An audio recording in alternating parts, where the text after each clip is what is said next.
Welcome to No Edit. On the spot. We on the spot. We just finished up 7:30 workout. Gym has been seized for bare knuckle tryouts. Shout out to that art form, that discipline, that sport. We're gonna talk about what our team came. I'm gonna talk about what our team came up with after watching Loma Lopez again. We got a panel of five. Um, we watched this thing probably 3 times, 4 times, and here are the results. We still had a unanimous for Lopez. I still had the same score, 8-4. One gentleman on our panel had it 7-5. One gentleman had it 7-5. One young lady had it 8-4, and one person had a draw. One judge had a draw. One guy had a draw. The controversy then comes from us. Where do you see a draw? And this was his explanation, because we do this stuff round by round. This was his explanation. He said that he just didn't give the swing. The swing rounds just went the other way. His swing rounds went for Lomachenko because he felt like Lomachenko had switched the tide of the fight much earlier than we thought he did. Well, a lot of us had Lomachenko coming on late, but losing the 12th round. He felt like Lomachenko switched the tide of the fight after 6, maybe at 7, something like that. So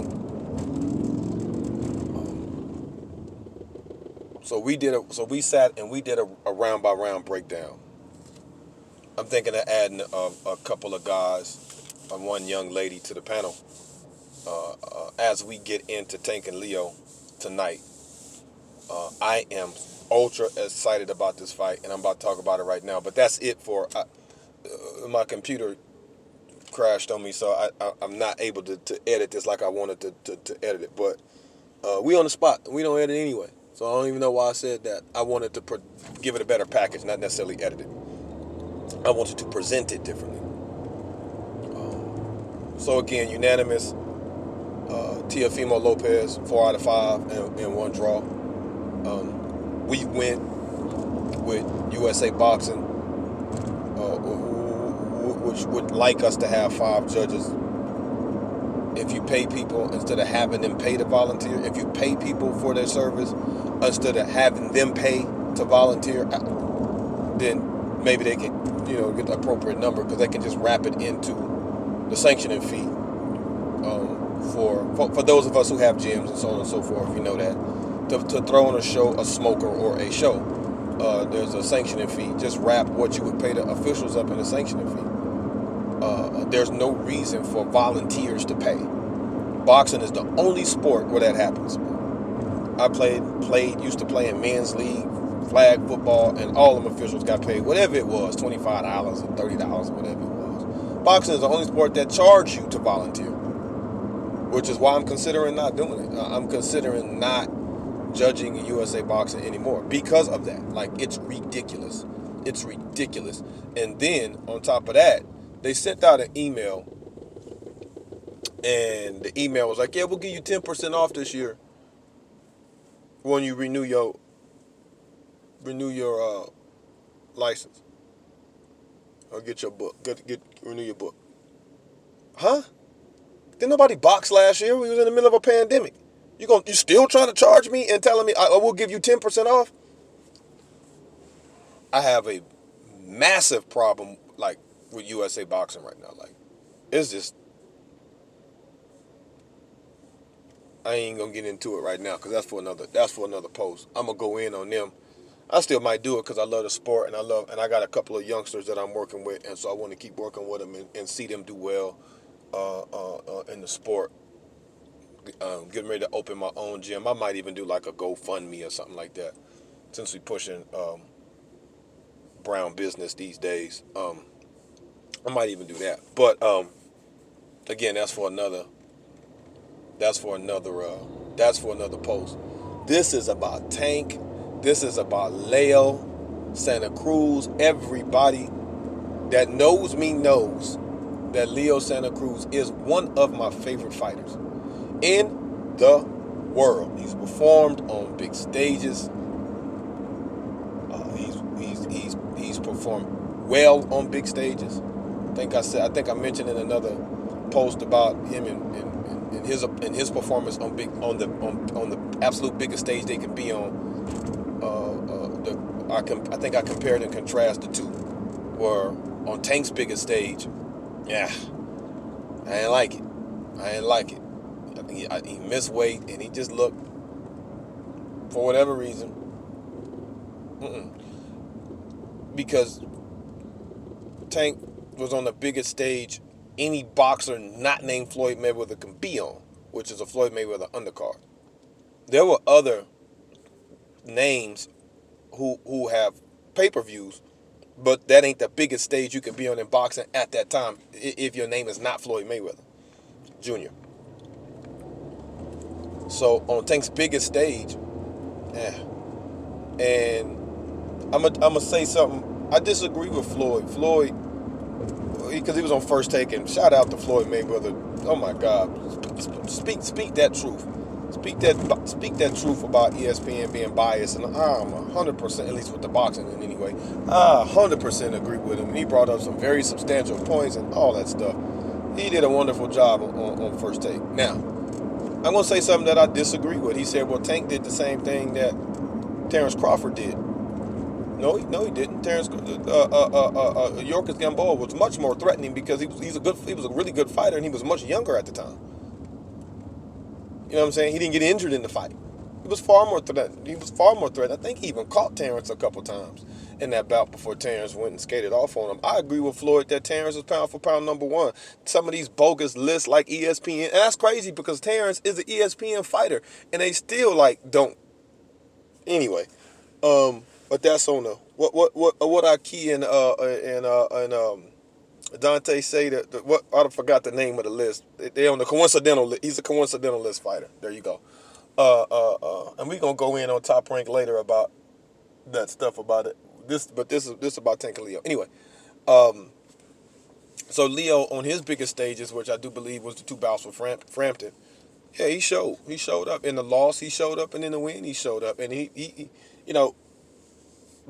and he's beaten cats like Abner Mares and and other quality fighters. Tank, he's beaten some dudes, but not to the same level that Leo has. This is just the truth. The dudes that Tank has beaten are not on the same level as a lot of the dudes that Leo has beaten. So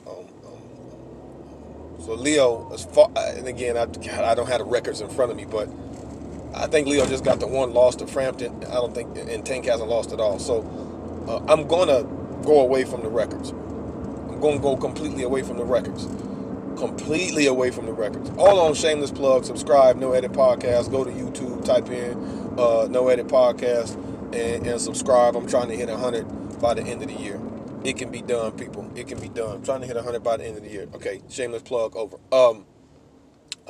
I wanted to do this with the guys at the gym, but the gym is closed for bare knuckles, so I had to do this way. My computer went down, and the gym is good.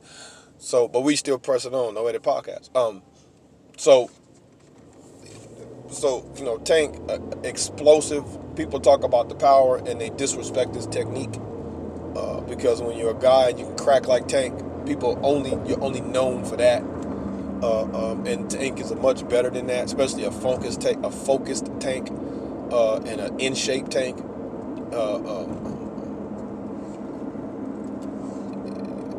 Tank's upside is amazing, man. Floyd was right. Tank is very marketable. Tank looked like again, he has a very boyish look, but when he get in that ring, he's a mark. But I like, well, at least what I'm seeing so far, what's going on there over there at Tank. Again, I've been keeping up with the stuff. I know cats who know cats, and I'm only hearing good things about what's going on over there. I don't know what the Mayweather effect is on Tank. We'll see. We'll see as that ball bounces. We'll see how that go. But I'm excited for this bout. I am really delaying the prediction here. I'm really delaying the prediction because I don't want to say it yet. You know what I'm saying? I still got to praise both fighters. We don't know it at podcasts. We don't tear down nobody. We just speak them. We just speak that truth, and then we go from there. We just speak that truth. So I'm really delaying this prediction.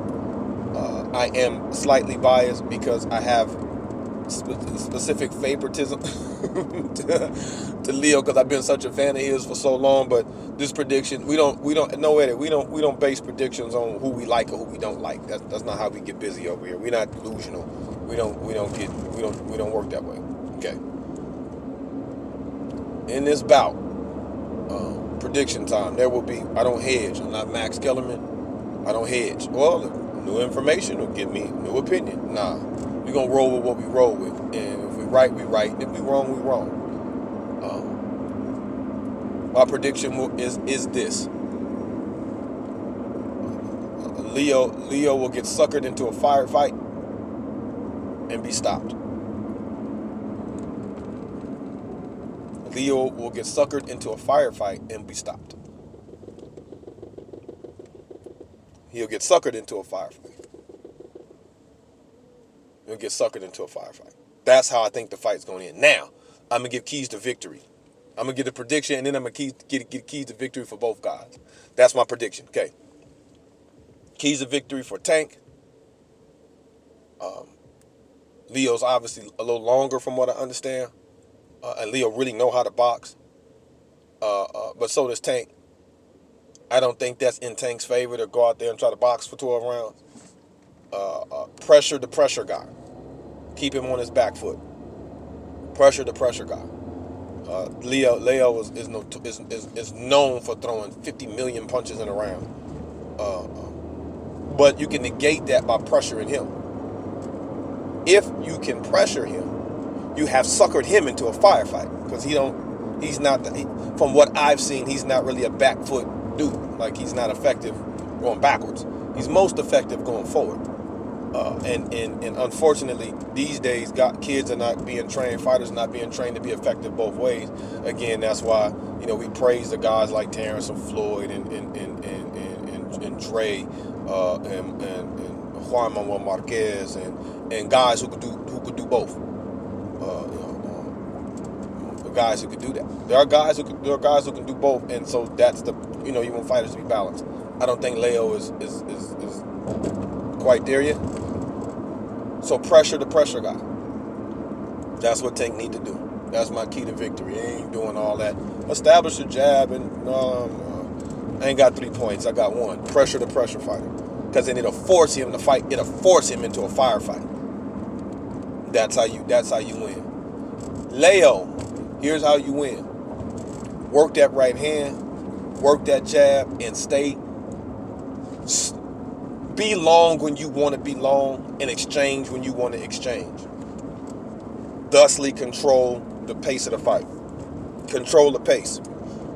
When you want to box, make sure that take the pressure, the opportunity for Tank to pressure you away. Well, how do you do that? Go to his body. Go to his body. Yeah, just head hunting is not going to work with Tank. Strictly head hunting is not going to work with Tank. If you head hunt with Tank, you'll be asleep. You'll be asleep a lot sooner than I want you to be.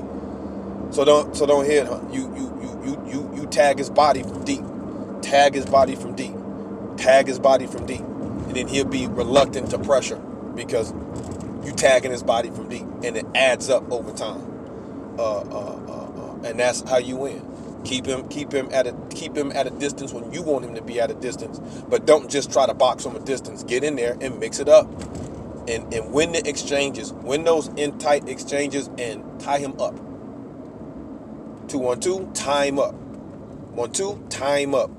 But do it when you want to do it. Don't tie him up to save yourself. You dictate everything. Dictate the pace of the fight. Dictate the pace of the fight. If Leo can dictate the pace of the fight, what happens where is universal. And 95% of the time, if a dude does that, he'll win.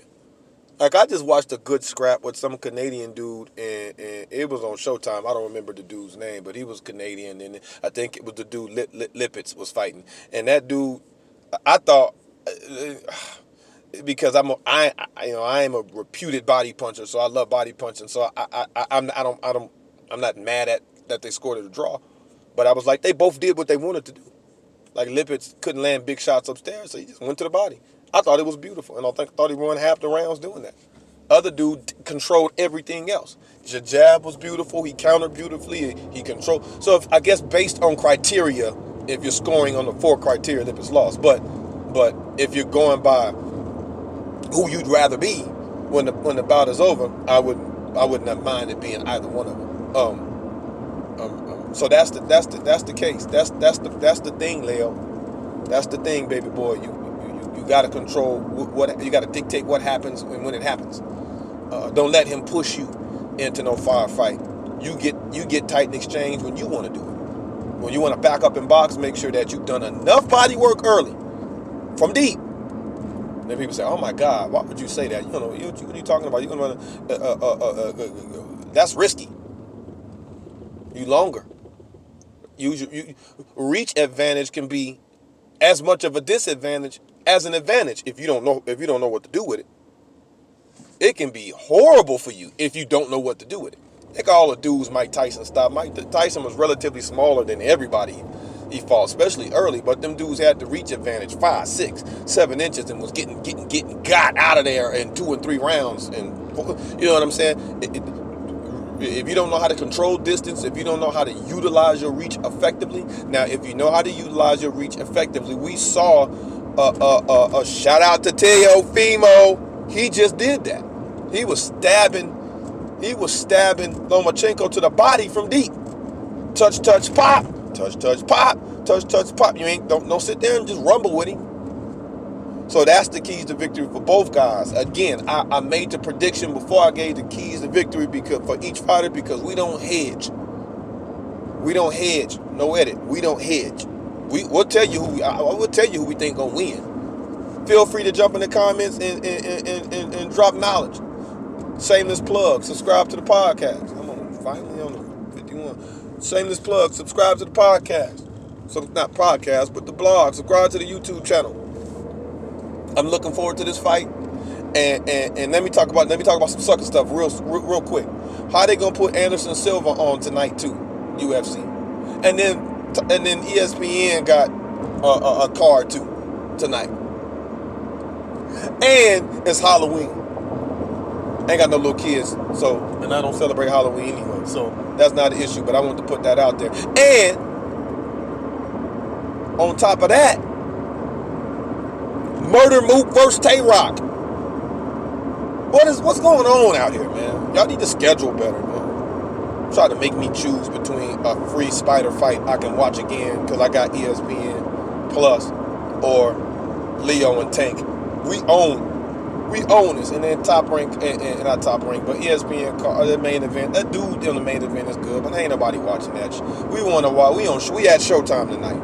They should have planned better. They should have did it on Sunday. I got an idea for y'all. When these fights, make it a good weekend for the fans. Stop trying to make people choose, man. Make it a great weekend for fight fans. Why don't you run the fight night on Friday? You know what I'm saying? Or run the fight night on Sunday night. You know what I'm saying? You talking about? Sunday afternoon. You know what I'm saying? Like, run the fight night like that. ESPN should have did their card on Friday. You know what I'm saying? Friday, Saturday, Sunday. It's a great fight weekend. Stop being stupid. Now, y'all about to compete with a fight, and people want to see this fight. This ain't no fight people don't nobody care about. This fight is worth paying for. This one is worth paying for. Get yourselves together, man. No edit.